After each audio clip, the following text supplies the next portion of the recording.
إن الحمد لله نحمده ونستعينه ونستغفره ونؤمن به ونتوكل عليه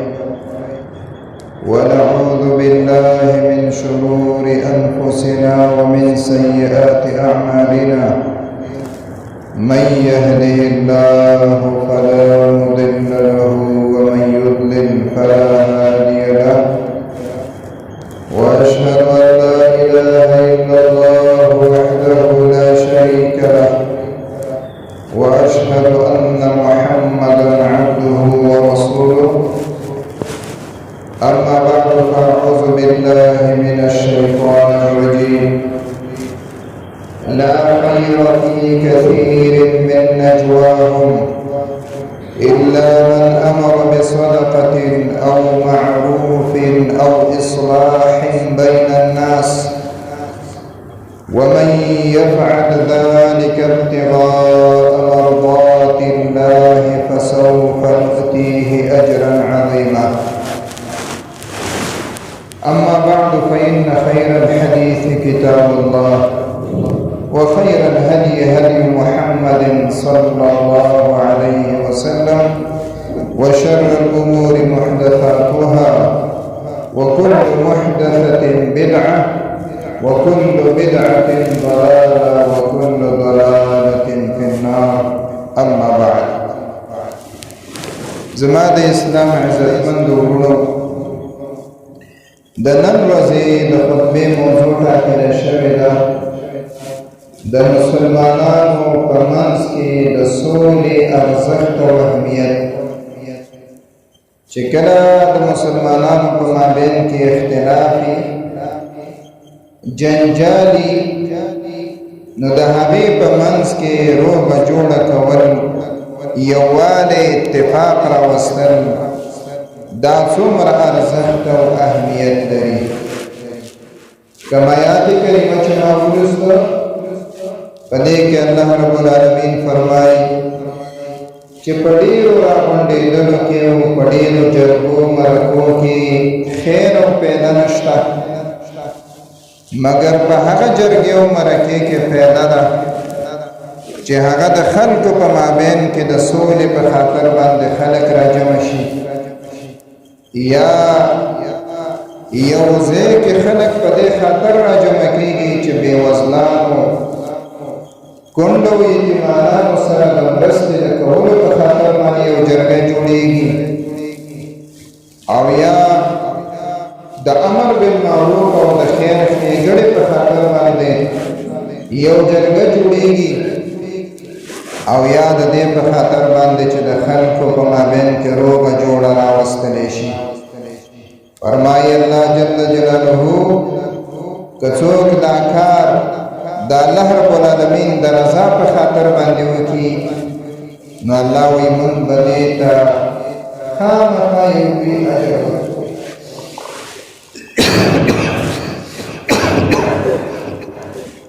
آیت کې د دې څرګندونه ده چې جرګه کېدل او راجمع کېدل باید د درې هدفونو په خاطر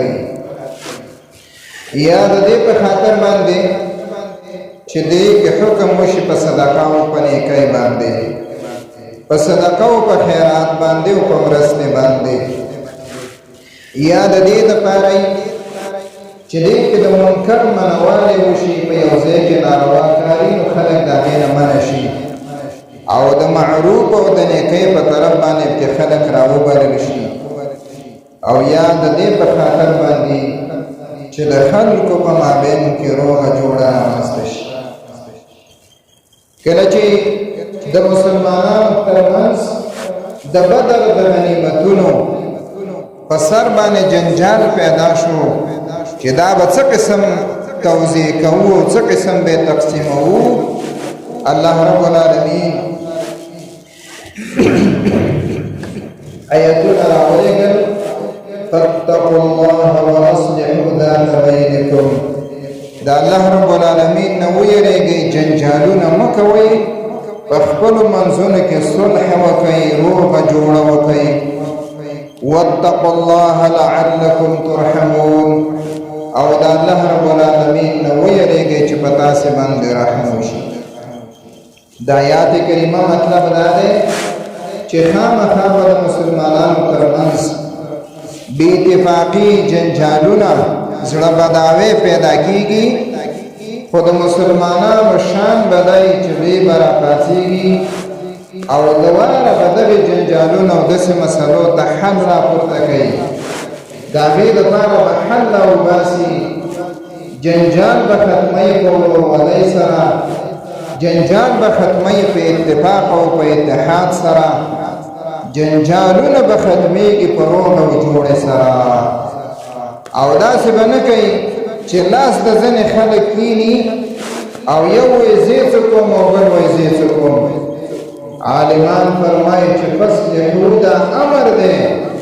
او امر د پاره د وجوب دی. معنا دا ده چې هغه کسان چې هغوی د داسې خبرې والایي، د داسې واک والایي چې د هغوی خبره ځای نیسي او خلک د دې خبرې ته غوږ دي، نو په دې باندې دا فرض او واجب ده چې حتما دوی به د خلکو په مابین کې روغه جوړه کوي او لاس تر زنې به نه کېږي. هر انسان د خپل وس او د طاقت په اندازه باندې مکلف دی چې د مؤمنانو ترمنځ په روغه جوړه کړي او د روغې جوړې په راوستلو کې ونډه او په هغې کې برخه واخلي. دا ځکه چې مؤمنان وروڼه دي، د مؤمنانو خپل منځني زندگی دا به د یو جسد په شان وي، دا به د یو بنیاد او د یو تعمیر په شان وي. یشد بعضهم بعضا، چې د دې دیوالونه ځینې نوره مضبوطوي، یوه خښته د بلې خښتې دپاره خشکي ده، نو مسلمان به هم د بل مسلمان دپاره خشکي. الله رب العالمین فرمایي انما المؤمنون اخوة فاصلحوا بين اخويكم واتقوا الله لعلكم ترحمون. مؤمنان په خپلو منځونو کې سره وروڼه دي، مؤمنان یو طاقت دی، یو بدن دی، یو قوت دی او دا هیڅوک سره جدا کولی نشي. فاصلحوا بین اخویکم، نو خپلو ورونو ترمنځ چې دی نو د دو ورونو په مابین کې تاسې روغه جوړه وکړئ. حافظ ابن حجر رحمه الله فرمایي وایي لکه څنګه چې د جنګ کلمه عامه ده، د هر چا ترمنځ جنګ او اختلاف دا رامنځته کېدلی شي، دغه رنګې د صلح کلمه عامه ده. هر هغه څوک چې د هغې په وړاندې او د هغو ترمنځ د جنجال د پیدا کېدو امکانات وي او یا جنجال بالفعل رامنځته شي، نو لکه څنګه چې جنګ عام دی دغه رنګې صلح عامه ده. د دې دا معنا نه ده چې د پردو په مابین کې به سوله کېږي او د داخلي مؤمنانو په مابین کې به سوله نه کېږي. د دې هېڅکله دا معنا نه ده چې مسلمان به د کافر سره صلح کوي او د مسلمان سره به همیشه دپاره په جنګ باندې اړوي. زمونږ او ستاسو هغه ښایسته دین چې هغه د کافر سره د صلح په باره کې ما او تا ته حکم کوي او د کافر سره صلح فتح مبین ګرځولی دی، لکه الله رب العالمین چې د حدیبیې د صلح په باره کې فرمایي انا فتحنا لك فتحا مبینا، بېشکه موږ تا ته څرګنده او ښکاره فتح او کامیابي در بخښلې ده. نو چې کله د مسلمان او د کافر په مابین کې جنجال دی، د هغې سره جهاد دی او الله رب العالمین په هغې کې د دې حکم را لېږلی دی چې تاسو کولی شئ چې د کافرانو سره صلح وکړئ. نو مسلمان چې په دین کې را سره یو دی، په الله کې را سره یو دی، الله مني، دین را سره مني، قرآن را سره مني، کعبه مو یوه ده، رسول هم یو دی، کتاب هم یو دی، نو بیا زمونږ په مابین کې جنجال په کوم اساس باندې دی، اختلاف په کوم بنسټ باندې دی؟ عزتمندو دا ټول اختلافونه دا کافرانو په من کې واچولو په یو بانه او په بل بانه باندې، یوه ته یې وویله ته سپینې او بل ته یې وویله ته تورې او چې دا دنه خلاص نشي، سپین او تورې په یو باندې ما یو بل باندې سره مات کړه او په آخر سر کې اوس خوله مازه کړې ده نه سپین ته ګوري او نه تور ته ګوري خو په دې نوم باندې چې دا مسلمانان دي دا سره اوس د خپلې کومې نه تېری یو په خپله ورته لاس ورته کړی دی اوس یې په دې باندې راتګ ګرځوله عزتمندو دا بې اتفاقۍ دا اختلافونه دا دښمنۍ دا په موږ کې کافرانو واچولې او موږ دې ته ګورو نه خو چې کله یو نوم راباندې کېږي او بل نوم راباندې کېږي بس په خپلو منځونو کې هم سره داسې راخیستلې ده چې د مسلمان په قتل باندې د هغې په وژلو باندې اخته دی په داسې حال کې چې الله رب العالمین فرمایي انما المؤمنون اخوة فاصلحوا بین اخویکم ګوره مؤمنان په خپلو منځونو کې سره ورونه دي د خپلو ورونو ترمنځ تاسو روغه جوړه وکړئ واتقوا الله لعلکم ترحمون دا الله رب العالمین نه ویریږئ د دې په خاطر باندې چې په تاسې باندې رحم وشي مطلب د دې دا دی چې تر څو پورې موږ په خپلو منځونو کې یو د بل سره په اختلاف یو د بل د ګریوان په نیولو باندې اخته یي نو موږ باندې به رحم نه کېږي په موږ باندې د الله غضب به ورېږي د الله رب العالمین څپېړه د هغې نیوکه او د هغې عذاب به موږ ته متوجه خو چې کله موږ یو بل له د ورورۍ لاسونه ورکړو زغم او د برداشت نه کار واخلو اوږه لږ شانه یو بل ته ښکته کړو لعلکم ترحمون نو بیا به په تاسې باندې د الله رب العالمین رحم به کېږي په تاسې باندې عزتمندو د مسلمانانو شان دا نه دی چې دوه مؤمنان د یو بل سره وراني او بل هغې ته ناسي یا ورته لاسونه ترنګوي دا جنګ تازه کوي او یا ځان بې طرفه ونیسي چې زه به په دې کې څه کومه الله فرمایي وإن طائفتان من المؤمنين اقتتلوا فأصلحوا بينهما کله مسلمانانو دوه ډلې د یو بل سره په خپل منځي جنګونو باندې اخته دي د نورو درېمګړو مسلمانانو مسؤلیت دا دی چې د دوو ترمنځ به لا پسې اور نه ګرموي دا به د هغو په مابین کې روغه راولي هڅه به د دې کوي چې دواړه د الله رب العالمین حکم ته تسلیم شي که روغه جوړه وشوله اتفاق او وحدت راغی بیا په دې کې یوه ډله د دې نه سرغړاوی کوي د اتفاق او د وحدت نه خپل هغه سر وباسي د دې نه فقاتلوا التي تبغي حتى تفيء الى امر الله نو بیا ټول د هغې په خلاف باندې یو موټی شئ تر کوم چې بغاوت کوي او زیاتی کوي تر دې چې د الله رب العالمین حکم ته رجوع وکړي که چېرته بیا غاړه کېښودله او بیا سره د دې سوله کوله او خپله اشتباه یې منله فإن فاءت فأصلحوا بینهما بالعدل که چېرته رجوع کوله او مخکنی حالت یې بدلوو بیا هم فرصت د لاسه مه ورکوئ فأصلحوا بينهما بالعدل فعدل او په انسان باندې سوله وکړئ واقسطوا ان الله يحب المقسطين انصاف کوئ د خلکو ترمنځ الله رب العالمین انصاف کوونکي خوښوي په آیت کې دوه خبرو ته اشاره ده یو دا ده چې درېمګړي به ځان چیکاره نه ګڼي هغه به خپل مسؤلیت د احساس کوي چې ولې زما د دې وروڼو پر منځ ولې د مسلمانانو په مابین کې کلونه جنګونه دي او د کفر او د اسلام مسله په منځ کې نشته اوس یوازې مسلمان د مسلمان سره اخته دی غم دی او روزانه کسان وژلی کېږي ماشومانان یتیمانېږي زنانه کونډې کېږي او زوړ بوډا پلار او مور بوډه کېږي نو مسلمانان باید د دې احساس وکړي چې موږ د خلکو په مابین کې باید اتفاق او اتحاد راولو او دویم حکم الله رب العالمین دا کوي چې کله تاسو د خلکو په مابین کې صلح کوله ګوره انصاف او عدل د دې نه به تاسو کار اخلئ د انصاف نه به تاسې بهر ته نوځئ عزتمندو د نبي صلی الله علیه وسلم په زمانې کې د قبا د محلي اوسېدونکي دوی په خپلو منځونو کې جنجال پیښ شو خپلو منځونو کې جنګ وکړ فرمایي امام بخاري رحمه الله روایت را نقل کوي حتی تراموا بالحجاره دون اندازه باندې د قبا د اوسېدونکو په منځ کې جنجال او جنګ رامنځته شو چې یو بل یې په تیږو سره ویشتل او د تیږو بارانونه یې وکړو فأخبر رسول الله صلى الله عليه وسلم بذلك فقال اذهبوا بنا نصلح بينهم نبی علیه السلام چې کله خبر شو چې د قبا د اوسېدونکو په مابین کې د قبا د اوسېدونکو په مابین کې جنګ دی او د کاڼو باران هم شوی دی یو بل یې په تیږو سره ایشتلي دي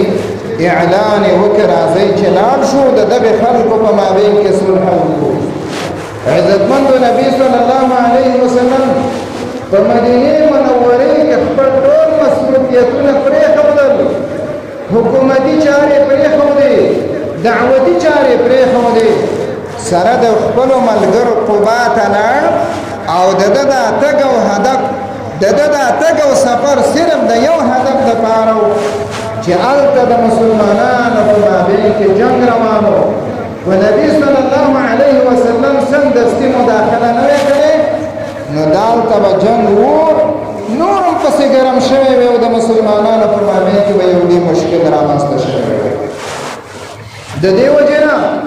یو سړی به دا نه وایي چې زه بېطرفه یم زه یې څه کومه او دواړه سره کې ونیږي الله دې دین هم پسې تباه کړي ځینې وایي زه یې څه کوم زما وس نه رسېږي عزتمندو که د چا وس په دعا باندې رسېږي هغه به دعا کوي که د چا د خبرې وسي او په چا باندې مؤثر وي هغه به خپله خبره ځای ته رسوي که د چا هر قسم ګام او قدم اخیستل هغه په دې لاره کې وس کېږي دا به هسې شڼ نه پاتې کېږي فرمایي نبی صلی الله علیه وسلم دونه ارزښت یې ورته ورکړی دی چې یو طرف نه یو سړی وایي زه نفلي عبادت کوم زما نه درس او تدریس پاتې کېږي بل وایي زما نه مونځ او روژه پاتې کېږي نبی صلی الله علیه وسلم فرمایي دا عبادت نفلي دې ورته پرېږدوه خو لاړ شه د خلکو په مابین کې روغه جوړه وکړه فرمایي ابو درداء رضی الله تعالی عنه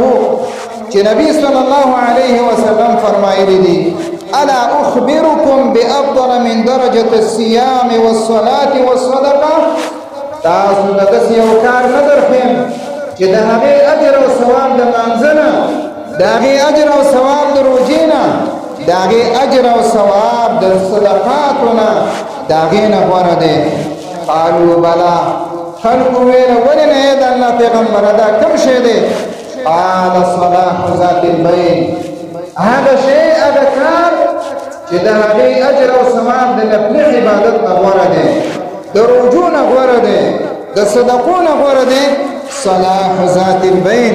په خپلو منځونو کې روغه جوړه کول دوه مسلمانان د یو بل سره په خبره باندې جوړولو فإن فساد ذات البين هي الحالقة ځکه چې په خپلو منځونو کې فساد او بې اتفاقي او دغرنګې دښمني هي الحالقه دا د خلکو دپاره د منځ نه وړونکې ده حالقه معنی خرمونکې ده یو بل روایت کې نبی علیه السلام فرمایي چې په دې سره اختان له منځه نه ځي حالقه الدین چې کله داسې بې اتفاقي په خلکو په مابین کې موجودي دین په دې سره ختمېږي عزتمندو موږ او تاسو وکتل چې زموږ او ستاسې په دې جنګونو د وجې نه چې په دې وطن کې دي جومات محفوظ نه دی مدرسه محفوظه نه ده قرآن محفوظ نه دی عالم خوندي نه دی حاجي خوندي نه دی مقبره خوندي نه ده او دغرنګې دیني مجالس خوندي نه دي د هغې وجه دا ده چې دا دشمني دون اندازې په دې کافرانو زموږ او ستاسو په مابین کې ګرځولې ده دون اندازې ته رسولې ده چې موږ او تاسو ته د مسلمان ورور وجنه که په هغه په هر وسیله باندې هغې راته ښایسته ښکاره کړې ده او په دې طریقې سره موږ د دین نه خلاصېږو په یو کار د بې اتفاقۍ کولو سره انسان ته څومره نور مشکلات پیدا کېږي د جماعتونو بې حرمتي د الله د کتاب بې عزتي د ملکګزار بې عزتي د مسلمان قدر او داسې حسابوه چې دا څومره فسادات په دې کې رامنځته کېږي. فإن فساد ذات البین هي الحالقه،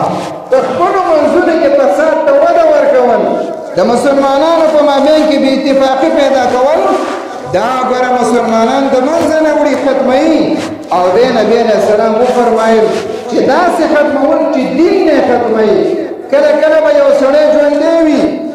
خو د ډېرو مشکلاتو د وجې نه، د ډېرو فسادونو د وجې نه به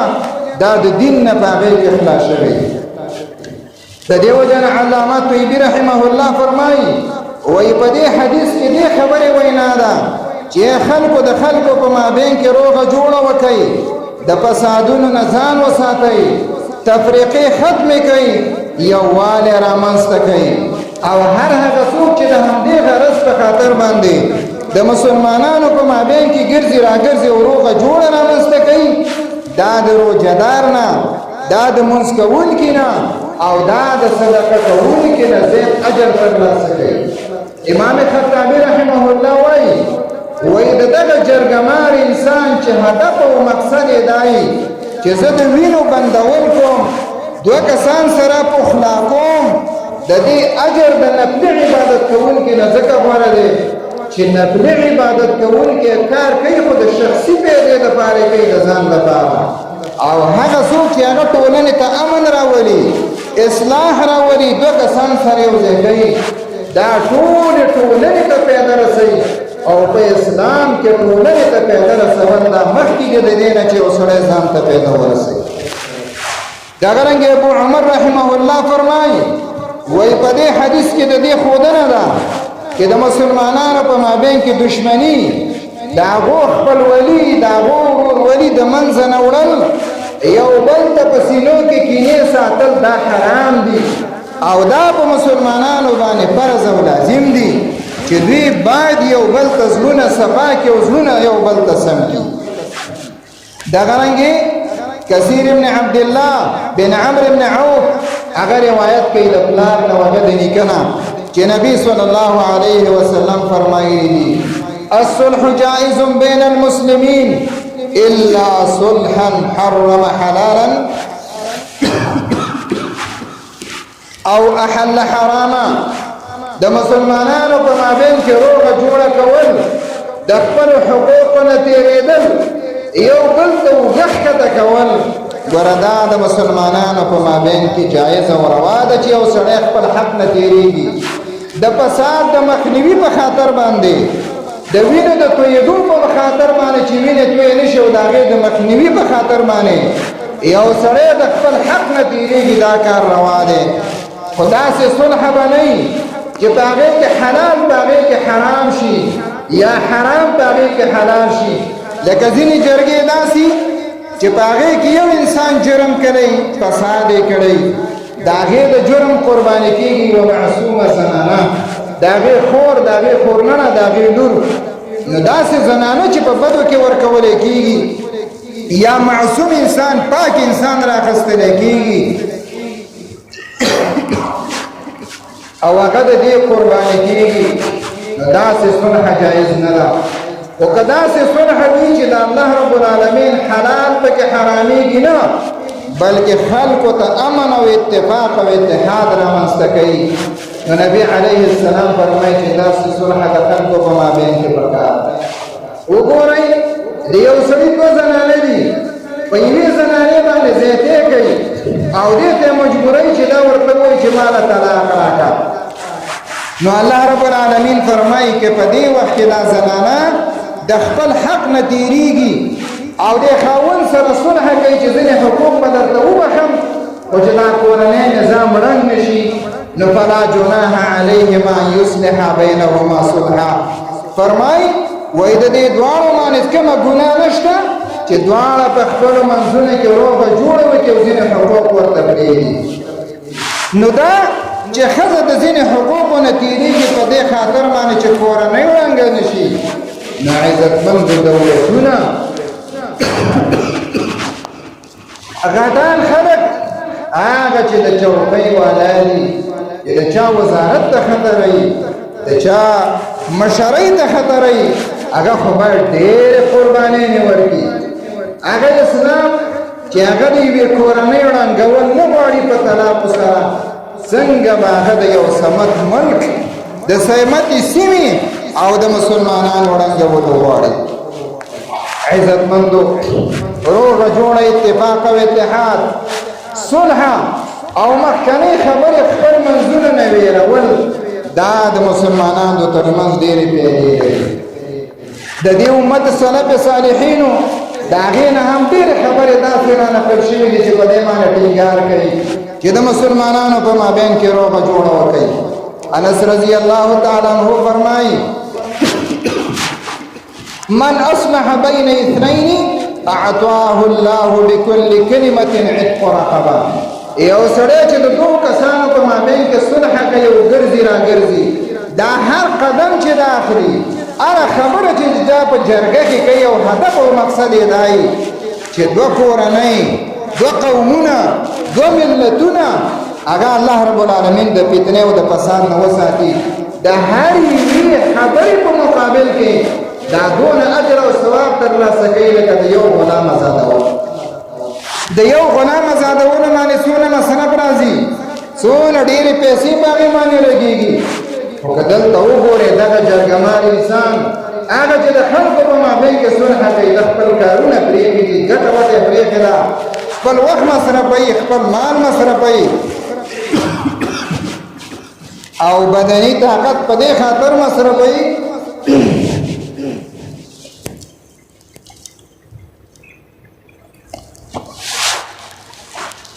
چې د خلکو په مابین کې د وینو مخنیوي، د وینو د تویدو مخنیوي وشي.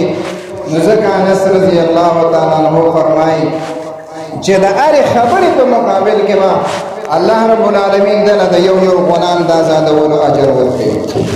ابو امامه رضی الله تعالی عنہ فرمایي: امشي میلا وعد مریضا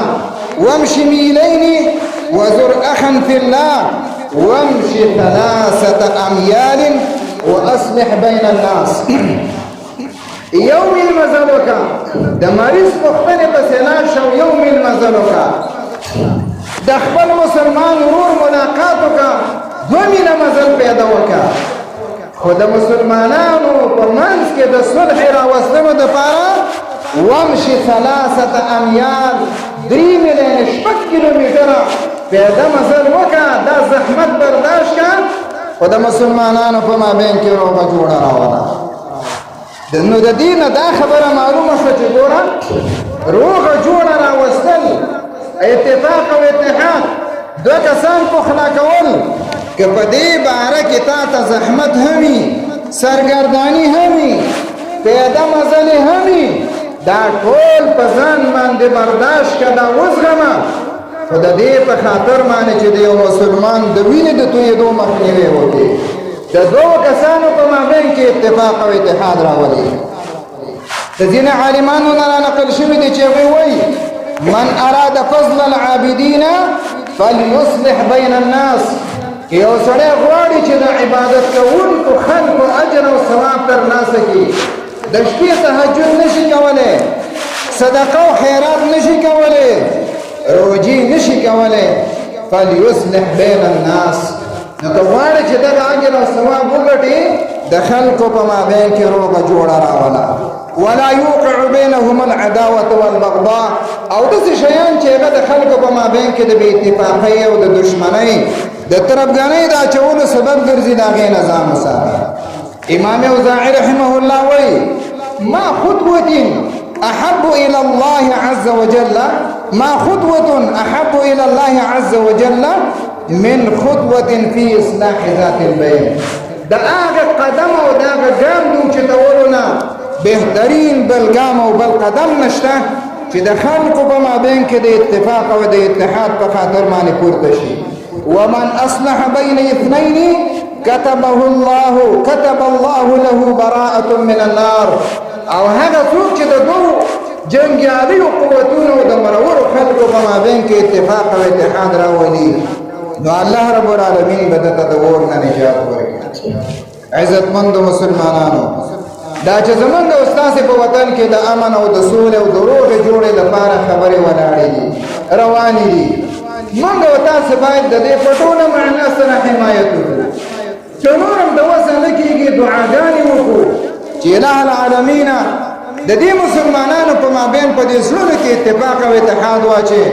او د دې د زړونو نور د مسلمانانو د امن په خاطر باندې او د سوکالۍ په خاطر باندې را نرم کړي عزتمندو مخکې ما وویله چې یوازینی شی چې د مسلمانانو په ملکونو کې نشته امن دی یو وخت داسې و چې کافرانو په ملکونو کې ګډوډۍ وي فساداتو د انسانانو تخدونه وه قاچاق د اطفالو بېځې وژنې وي نو خلک به د دې وجې نه مسلمانېدل چې په اسلام کې امن دی ځکه د سلام د اسلام معنا د سلام معنا د صلح د ایمان معنا د امن معنا د سلامتی نو چې کله به یو سړی مؤمن شو یا به د مسلمانانو سیمې او علاقې ته راغی هغه به د آرامۍ هغې به د سکون هغې به د ډاډ احساس کوو خو اوس خبره سرچپه شوله د کافرانو په ملکونو کې امن دی هغې کې خوشحالي ده په هغې کې یووالی او اتفاق او اتحاد دی خو هر مسلمان یو د بل په خلاف باندې دشمن دی هر مسلمان یو د بل په ضد باندې لګیا دی اتفاق نشته وحدت نشته ورورولي نشته مسلمان تعجبي خبره دا ده چې د مسلمان ګزاره د کافر سره کېږي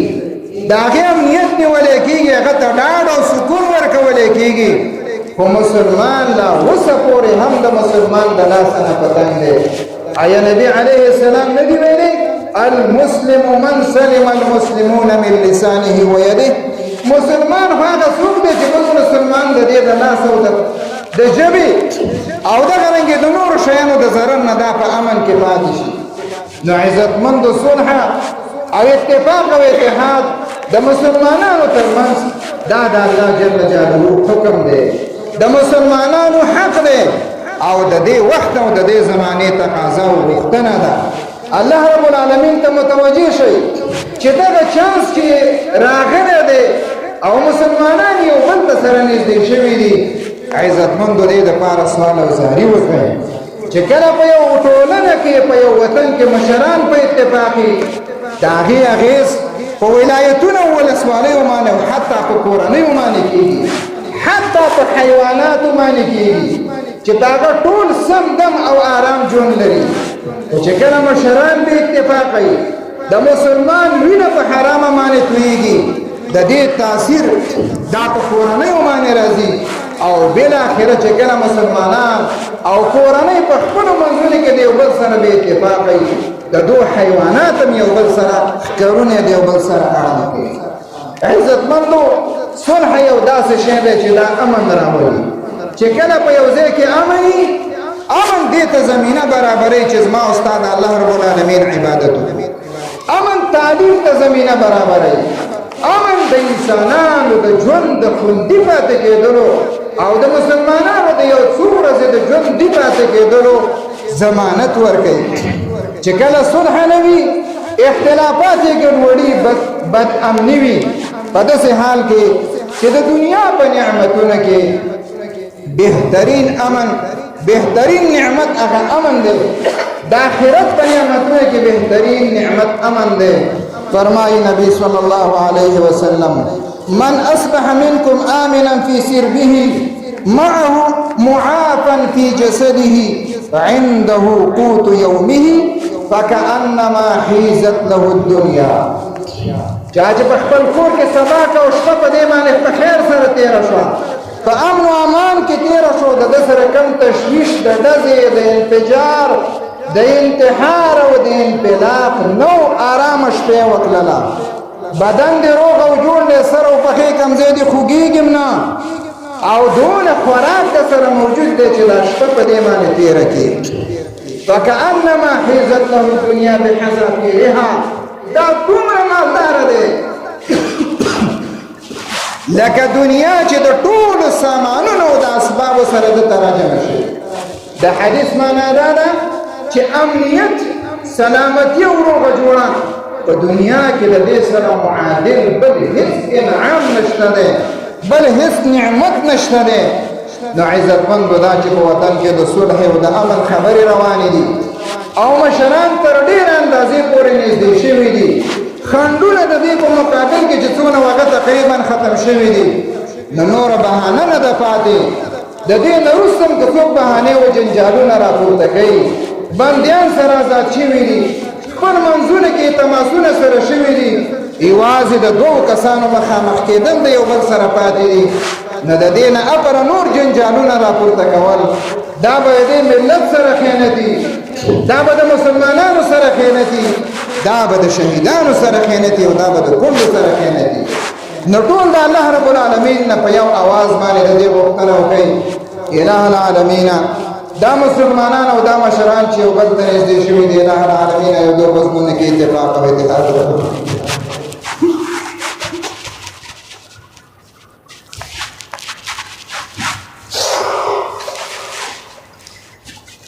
اله العالمین ورک تقسیم ورکړو هر شی چې مسلمانانو په ملکونو کې نشته چې امن و امان د اتفاق او وحدت ورورولي ده. اله العالمین زموږ په حال باندې رحم وکړه، په کونډو باندې رحم وکړه، په یتیمانو باندې رحم وکړه، په شهیدانو باندې رحم وکړه، په بېوزله کسانو باندې رحم وکړه. اله العالمین نور مینه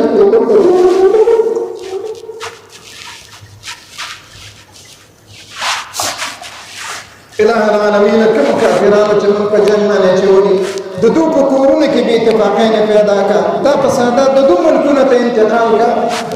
او زموږ مسلمانان چې په هر یو ځای کې په یو نوم او بل نوم باندې دي، اله العالمین د دوی په مابین کې وحدت او یووالی راولي. اله العالمین داسې یووالی چې ستا شریعت په هغې کې حاکم وي. اله العالمین زموږ دین نصیب کړي، زموږ امن او ایمان نصیب کړي، زموږ سلامتی او اسلام نصیب کړي، زموږ وحدت او قرآن نصیب کړي. اله العالمین دور نور دا جګړې د اختلافات د مسلمانانو د ملکونو نه لرې کړه. مسلمانان یو بل ته سره نږدې شوي دي، د دې په هڅو او کوششونو کې خیر او برکت واچوه. هغه کسان که اوس هم دا نه غواړي او په خپلو منځونو کې مسلمانان سره جنګوي، اله العالمین په خپل قهر او غضب باندې اخته کړو، په دې وطن کې هم امان راولي. وصلی الله وسلم علی نبینا